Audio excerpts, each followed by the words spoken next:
O arquétipo da Cleópatra é sem dúvida um dos mais procurados, um dos mais ativados que a gente vai ter por aí. Mas a maioria das pessoas vai ativando arquétipos sem entender muito o que está fazendo. Com relação a Cleópatra, ela tem muitos pontos positivos, com certeza, mas ela também tem pontos delicados que nós precisamos tomar cuidado ao ativar esse arquétipo. A gente tem que pensar bem se esse é o melhor arquétipo para a situação que a gente está vivendo. Diferente de outros arquétipos, quando a gente ativa um arquétipo de uma personalidade, ele vem também ali com toda aquela carga emocional, aquela carga histórica do que aquela pessoa viveu. E a gente precisa filtrar isso para acabar não repetindo os erros que aquela pessoa fez em vida. Hoje é sobre isso que eu quero conversar com você aqui. A gente vai detalhar o arquétipo da Cleópatra, vai dividir em alguns arquétipos base para a gente entender melhor como ele funciona e se ele é ou não é para você. Então vamos aqui às nossas anotações e vamos começar aqui um pouquinho sobre a história da Cleópatra. Tá? Ela nasceu em Alexandria, subiu ao trono aos 17 anos ao lado do seu irmão com quem ela casou. Ela casou com o irmão para poder subir ao trono, que era uma tradição daquela época, ela não podia assumir o trono sozinha. Só que ela não queria compartilhar o poder. Então ela acabou arrumando problemas ali com seu irmão, com os apoiadores dele. Seu irmão era mais novo e ela acabou sendo exilada para a Síria. Lá ela começou a criar um exército, a juntar forças e mais tarde ela soube que Júlio César estava vindo para Roma. Então ela vai para a cidade onde o Júlio César se encontrava, se esconde e ela consegue ali um primeiro contato com Júlio César antes do irmão e faz um negócio com ele. Ela se encontra com César, eles se envolvem e ela tem um filho com ele, chamado Cesário. Tempo depois, uns 3 anos depois, César é chamado de volta para Roma, onde estava acontecendo uma guerra, uma rebelião, e ele é assassinado. Nisso, o general Marco Antônio ele acaba assumindo aquela região ali do Império Romano e ele vai para o Egito. E lá, Cleópatra o seduz novamente e com ele ela cria um relacionamento e tem mais 3 filhos desse relacionamento. Enquanto isso, lá em Roma, o filho adotivo do César, o Otaviano, declara guerra a Marco Antônio e Cleópatra, que estavam se opondo a ele, afirmando que o herdeiro deveria ser o filho da Cleópatra, o Cesário. E eles entram em guerra e Marco Antônio e Cleópatra acabam perdendo a guerra na Batalha de Ácio. Depois dessa perda, Marco Antônio comete suicídio e Cleópatra também ali naquele desespero, ela se suicida também. Reza a história que foi com uma picada de cobra. Então ela teria deixado a cobra picar para que ela morresse.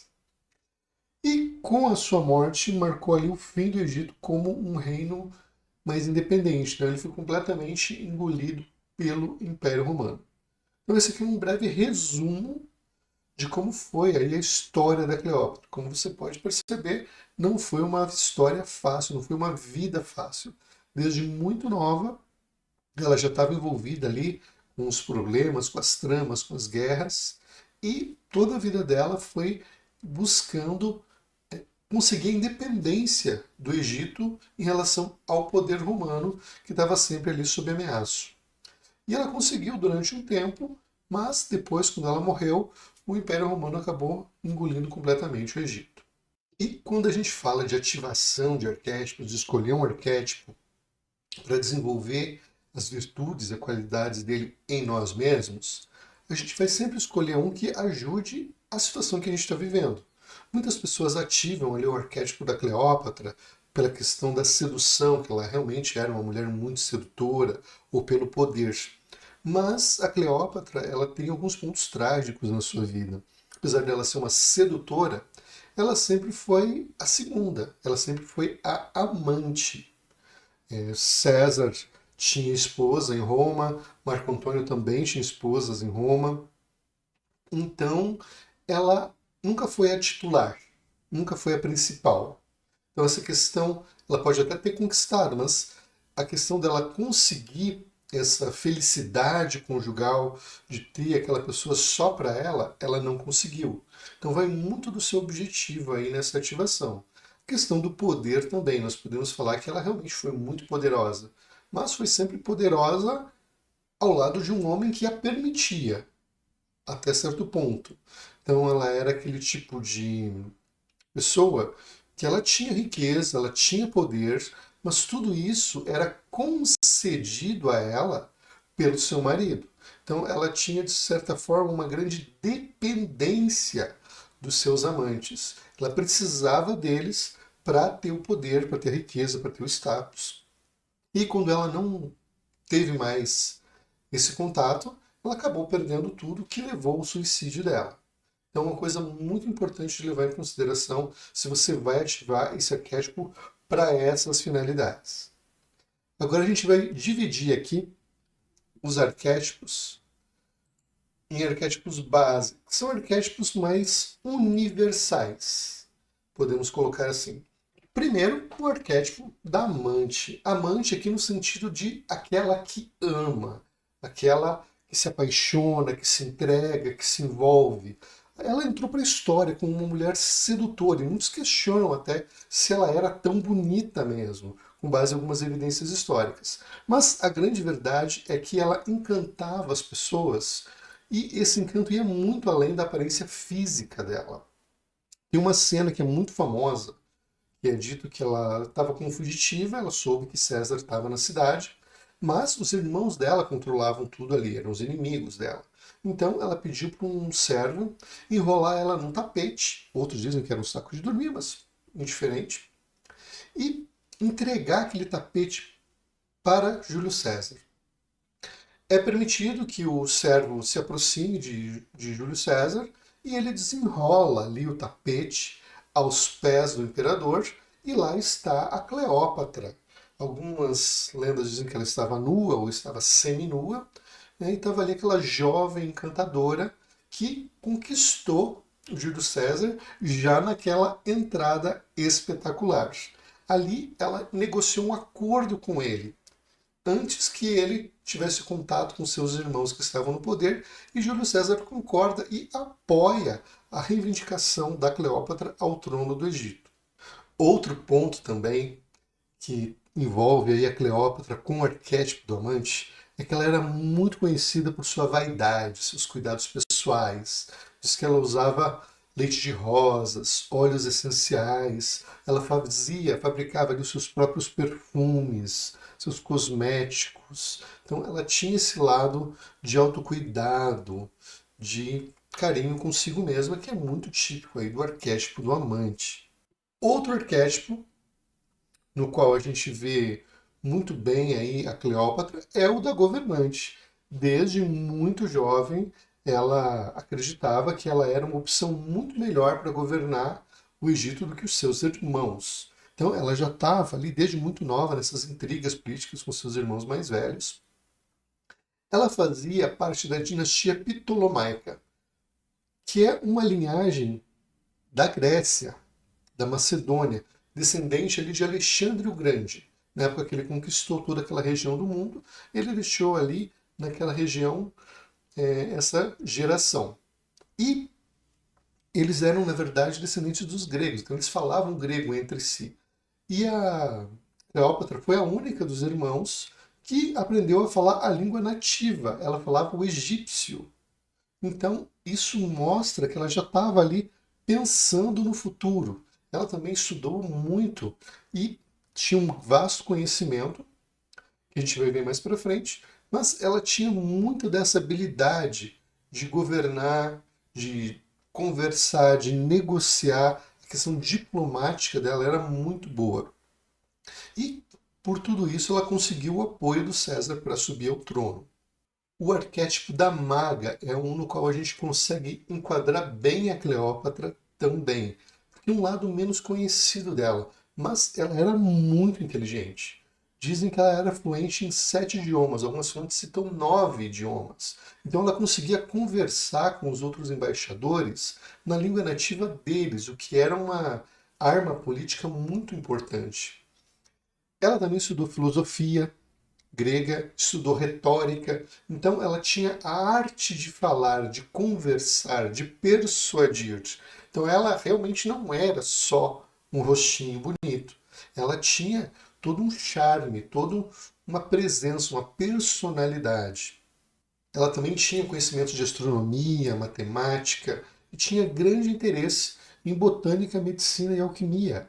Diz que ela fazia ali os seus próprios cosméticos, alguns afrodisíacos, curativos, e que isso potencializava o seu lado sedutor.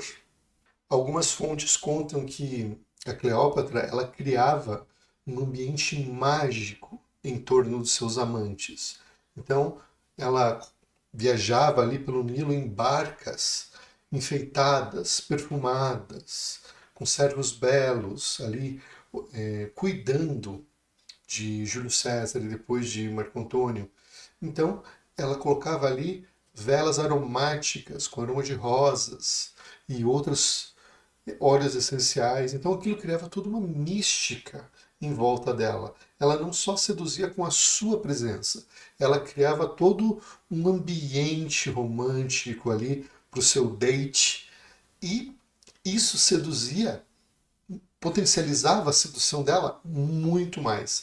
Essa capacidade de criar um ambiente, de envolver a pessoa, não só depender da aparência física dela. Então, ela tinha várias armas aí no seu arsenal de sedução.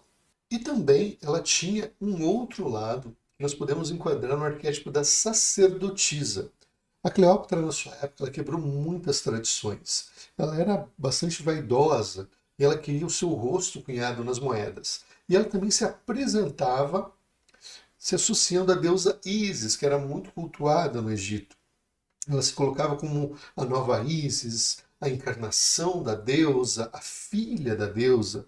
Ela usava ali trajes simbólicos, coroas, acessórios que remetiam à deusa Ísis. Isso aumentava muito a conexão que ela tinha com o próprio povo egípcio.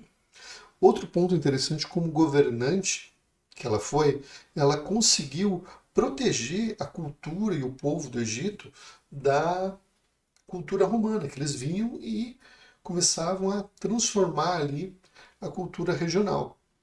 Ela conseguiu proteger o povo durante o seu governo. Então ela tinha esse lado de cuidado com o próximo também e essa conexão com o divino. Então por conta disso a gente consegue enquadrar ela um pouco aí no arquétipo da sacerdotisa também. Esse mundo de arquétipos ele é muito amplo, muito vasto. Quando a gente começa a estudar e se aprofundar, principalmente em arquétipos de personalidades, como a Cleópatra, a gente tem muito assunto para falar.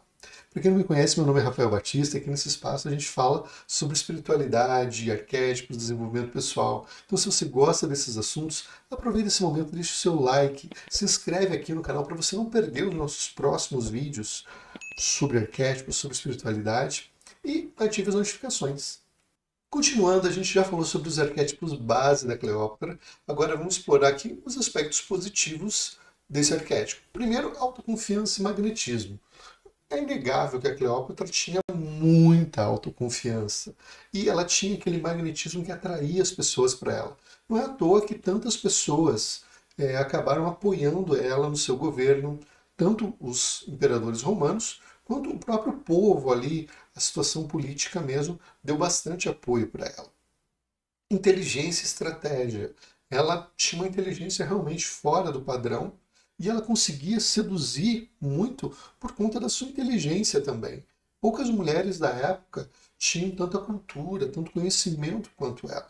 E a questão estratégica, claro, ela era uma grande estrategista.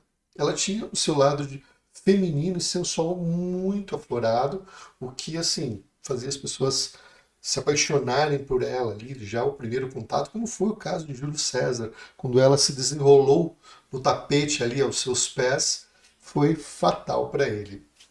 Liderança e inspiração, mesmo antes dos imperadores virem para o Egito, A Cleópatra já estava liderando exércitos, facções políticas contra os seus irmãos ali. Então, a questão lá com os romanos foi posterior. Antes disso, ela já estava ali lutando pelo poder, liderando o seu povo. Conexão divina, como a gente comentou, quando ela se apresentava ali como uma encarnação de Ísis, também uma jogada política para se conectar mais com o povo, mas ela de fato tinha essa questão muito presente nela. E a coragem é uma coisa que a gente não pode negar, que a Cleópatra era muito corajosa e fazia tudo que ela podia ao seu dispor para alcançar os objetivos que ela tinha, que era governar e proteger o Egito. Já no lado sombra do arquétipo, lembrando sempre que a sombra é aquilo que nós reprimimos em nosso interior, que fica lá no nosso subconsciente, são as nossas sombras psicológicas que vêm à tona quando nós ativamos o arquétipo. Então, algumas sombras que nós podemos aflorar ao ativar o arquétipo da Cleópatra: manipulação, mentira, vaidade, narcisismo. Lembrando que a Cleópatra tinha bastante esse lado, né? Era bastante vaidosa com relação à sua aparência, narcisismo, ela queria sua face estampada nas moedas, ela queria governar sozinha, ela não queria ninguém perto. O egocentrismo também, já demonstrado por isso, né? A desconexão emocional, porque a Cleópatra ela ia e, de certa forma, usava as pessoas ao seu bel interesse, então ela trocava ali de marido, de amante, conforme a necessidade, não tinha muito apego a essa questão. A arrogância, que é uma coisa típica aí dos governantes, de ficar acima, e o isolamento e a rejeição. Por que isso? Se a gente for ver, ela estava ali, de certa forma, sempre lutando para se integrar, mas ao mesmo tempo que ela estava lutando para se integrar, ela queria se destacar. Ela queria ficar sozinha no topo. Então, isso é uma contradição ali interna que existia e a gente precisa tomar cuidado quando a gente ativa esse arquétipo para não cair nesse lado de eu quero ficar sozinho no topo, sem ninguém, e vou rejeitar todo mundo, vou afastar todo mundo. E falando um pouquinho de arquétipos animais que nós podemos associar a Cleópatra, podemos associar o arquétipo da serpente, que ela usava muito. Inclusive, ela se suicidou com uma serpente. E o arquétipo do gato, que também está relacionado ali a uma outra deusa egípcia, a deusa Bast, que era a protetora, a cuidadora do Egito. Então nós podemos relacionar ela ali. Se você quer saber mais sobre arquétipos animais, eu escrevi um e-book falando sobre 40 arquétipos que vão te ajudar a saber mais sobre eles, lado luz, lado sombra, e vão te ajudar a escolher a melhor opção para ativar aí na sua prática espiritual. Eu vou deixar o link aqui para vocês consultarem. Em quais situações eu recomendaria o arquétipo da Cleópatra? Primeiro, empoderamento feminino. A Cleópatra, com certeza, foi uma mulher à frente do seu tempo, muito empoderada, muito autoconfiante. Apesar de ela viver aquela relação de dependência ali com alguns homens, ela fazia aquilo por necessidade, não porque ela queria aquilo. A adaptação em ambientes políticos, talvez você esteja passando por uma situação complicada aí no seu trabalho. A gente sabe que em muitas empresas, muitos lugares, existe muita aquela politicagem, fofoca, aquelas negociações por baixo dos panos. E para a gente sobreviver nesses ambientes, é importante se adaptar, fazer o jogo se a gente quer subir nessa hierarquia. Então, se adaptar a essa transformação, aí, esse ambiente, a Cleópatra pode apoiar você. Conquista, aqui conquista em todos os sentidos, né? Tanto material quanto emocional. Lembrando que a Cleópatra foi uma grande sedutora, ela conquistava as pessoas, conquistava os seus amantes, conquistava o povo do Egito. Então, para a conquista ela também é bem interessante. Apresentações, aqui uma coisa curiosa. Muitas vezes as pessoas ficam temerosas de fazer uma apresentação de trabalho, uma apresentação na escola, na faculdade, gravar um vídeo aqui na internet. Então, a Cleópatra ela tinha a questão da fala, da retórica, da negociação. Então, apresentações também é um ponto interessante para a gente ativar a Cleópatra. E negociações. A Cleópatra foi uma grande negociadora. Não é à toa que ela conseguia juntar ali tantas facções, tantos partidários, quando a situação estava realmente contra ela. Todas as cartas estavam contra ela. Então ela conseguia virar o jogo através das suas negociações, que é um outro aspecto que a gente recomenda bastante para você ativar com a Cleópatra. E cuidados? Quais seriam os cuidados que nós precisamos ter ao trabalhar com a Cleópatra? Como eu já falei antes, né? Apesar de ela ser poderosa, o poder que ela tinha era aquilo que o seu amante permitia, seja ele o Júlio César ou Marco Antônio. Lembrando que, né, isso não era um problema da Cleópatra em si, era um problema do país. O Egito era dependente de Roma. Eles não podiam arcar com uma nova guerra. Então, Cleópatra fazia todas as manipulações possíveis ali para conseguir vantagens, conseguir benefícios e evitar a invasão romana. Porque, né, nessa época Roma controlava o Egito, mas de uma forma como uma nação aliada, não como um servo mesmo, como um território conquistado. Então a Cleópatra lutou a vida toda por poder, mas esse poder nunca foi de fato dela, ela nunca teve ele nas mãos mesmo. Era sempre dependendo ou primeiro do irmão dela, quando ela subiu ao trono, que era o irmão mais novo ainda, ou do Júlio César, ou do Marco Antônio no futuro. Então, esse é um ponto bem importante se você vai ativar aí o arquétipo da Cleópatra para o poder, para governar. Na questão da sedução, também é o que eu já comentei. Ela seduzia, ela conquistava, mas ela era outra, ela era amante. Então ela vivia ali aquele tempo com seus amantes, mas ela não era a titular.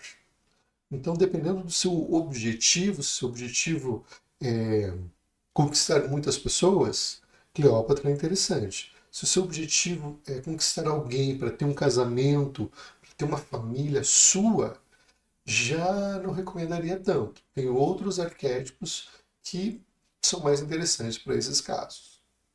E finalmente, como ativar o arquétipo da Cleópatra? Como sempre, a primeira opção é visual. Então, para a gente ativar ele, a gente primeiro se concentra ali em quais qualidades, quais aspectos luz da Cleópatra você quer absorver, quer desenvolver em si mesmo e focar neles com intenção e colocar ali os gatilhos visuais. Você coloca uma imagem da Cleópatra no teu celular, no papel de parede do computador, imprime, coloca ali uma fotinho no teu quarto, na tua sala, adereços, acessórios que remetem ao Egito também são interessantes. Tudo isso você pode criar ali gatilhos visuais para te ajudar a interiorizar o arquétipo da Cleópatra. Ainda, afirmações. Você pode criar uma frase-chave para você estimular o seu subconsciente a desenvolver as qualidades da Cleópatra. Eu sou tão feliz e grato agora que eu manifesto a sedução e o poder da Cleópatra. Então você pode anotar essa frase no cartão, ler algumas vezes ao dia para você ir aos poucos estimulando o teu subconsciente a absorver essas qualidades como suas. E por fim, a meditação, que eu já tem alguns vídeos aqui falando sobre isso, mas basicamente a gente vai sentar num ambiente tranquilo, onde você não vai ser interrompido, fazer alguns exercícios de respiração, relaxamento, e com a sua imaginação criadora, você vai visualizar ali a Cleópatra na sua frente. Né? Cleópatra lá, linda, radiante, luminosa, poderosa, com todos os seus atributos positivos. Você vai imaginar uma troca de energia com a Cleópatra. Ela entregando para você aí todas essas virtudes, todos esses aspectos positivos, essas habilidades, essas novas formas de pensar, de sentir, de agir. E você recebe isso com gratidão, agradece e encerra a sua prática. Isso é uma prática bem simples, dá para fazer ela em 5 minutos tranquilamente. E a gente usa ela para fazer aí essa introspecção e essa concentração na parte de desenvolvimento dessas qualidades com os arquétipos. E sempre lembrando que qualquer trabalho que você vai fazer aí com arquétipos tem ali os outros lados satélites, né? Você quer aprender sobre sedução, sobre conquista, mas lembra que a Cleópatra estudava. Ela não dependia só do seu rostinho. Cleópatra também se cuidava, ela usava cosméticos, ela fazia todo um ambiente. Então, não é só você ficar ali imaginando o arquétipo que tudo vai se resolver. A ação é muito importante. O que a gente trabalha aqui é uma ação inspirada, uma ação direcionada para uma certa direção. No caso, a gente vai ter uma ação para desenvolver as qualidades da Cleópatra, as qualidades positivas, e buscar filtrar aí a parte indesejada que ela carrega também ali na sua jornada. Aqui nesse canal nós temos mais vídeos sobre arquétipos. A gente já tem vídeos sobre o arquétipo do amante, sobre o arquétipo do mago. Então eu vou deixar eles aqui na sequência para você consultar. E se você chegou até aqui, agradeço muito a sua audiência. Se você gostou desse vídeo, deixa o like, se inscreve no canal para não perder nada e te vejo no nosso próximo vídeo. Tchau, tchau!